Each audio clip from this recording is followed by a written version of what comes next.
Baik, Om Swastiastu, perkenalkan saya Made Bramantia, absen 27 dari kelas 11-12. Pada video kali ini saya akan menunjukkan tata cara membuat diagram pencar pada aplikasi Microsoft Excel. Sebelumnya saya sudah menyiapkan data dengan dua variabel sesuai instruksi dari Bu Chandra, di mana terdiri dari kecepatan angin dalam satuan kilometer per jam dan kelembapan udara dalam satuan persen. Oke, mari kita langsung saja ke tutorialnya. Jadi cara pertama adalah kita harus memblok keseluruhan dari tabel ini. Setelah itu kita masuk ke bagian insert, setelah itu kita masuk ke bagian charts dan kita pilih scatters. Kita masuk ke bagian scatters, kita pilih scatters yang pertama. Nah, scatters ini atau diagram pencar ini bisa kita bawa kemana saja atau bisa kita besar kecilkan sesuai keinginan kita. Nah, contohnya saya pindahkan ke sini. Oke, jadi seperti inilah diagram pencar dari data tabel ini. Oke, kita masuk ke latihan soal. Untuk latihan soalnya, soal nomor pertama.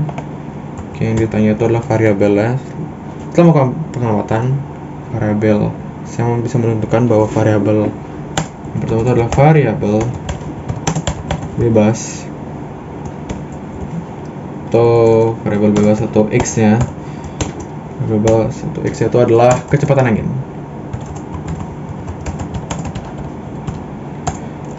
Sedangkan variabel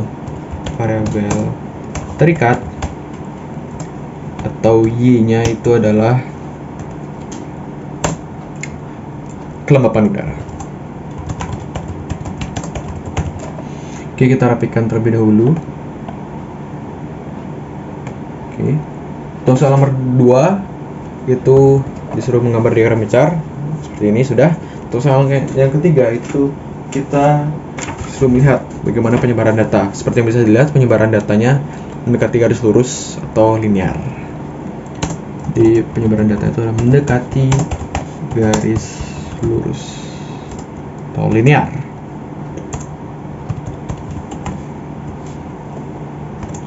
Oke, untuk soal yang keempat, bagaimana korelasi antara kecepatan angin dan kelembapan udara. Oke, seperti yang bisa terlihat bahwa arah garis itu turun dari kiri atas ke kanan bawah, sehingga ini menandakan atau bisa termasuk ke dalam korelasi negatif. Oke, turun dari kiri atas ke kanan bawah. Berarti negatif. Oke, untuk soal yang terakhir, bagaimana pengaruh kecepatan angin terhadap kelembapan udara? Seperti yang bisa kita lihat baik di diagram pencar maupun di tabel, ini menunjukkan bahwa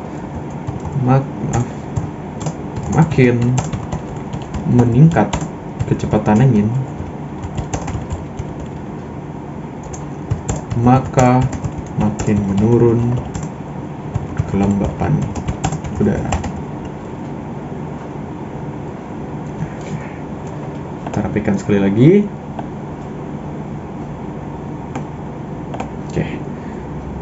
Oke, jadi ini hasil dari latihan soal yang sudah saya buat. Yang pertama, variabel bebasnya itulah kecepatan angin dan variabel terikatnya adalah kelembapan udara. Sedangkan yang di soal nomor 2 itu adalah menggambar diagram pencar. Seperti bisa dilihat ini adalah foto atau gambar dari diagram pencar. Soal nomor ketiga itu adalah tren datanya, yang mana tren datanya seperti bisa dilihat itu mendekati garis lurus atau linear. Dan yang soal yang keempat, korelasi antara korelasinya itu seperti bisa kita lihat itu menurun dari kiri atas ke kanan bawah, sehingga data ini bisa disebut memiliki korelasi negatif. Untuk soal yang terakhir nomor 5, apa pengaruh kecepatan angin terhadap kelembapan udara? Pengaruhnya adalah makin meningkat kecepatan angin, maka makin menurun kelembapan udara. Oke, baik, sekian dari video saya pada kali ini. Saya mohon maaf jika ada kesalahan atau kekurangan pada video kali ini. Akhir kata saya tutup dengan para Santi. Om Santi. Sampai jumpa.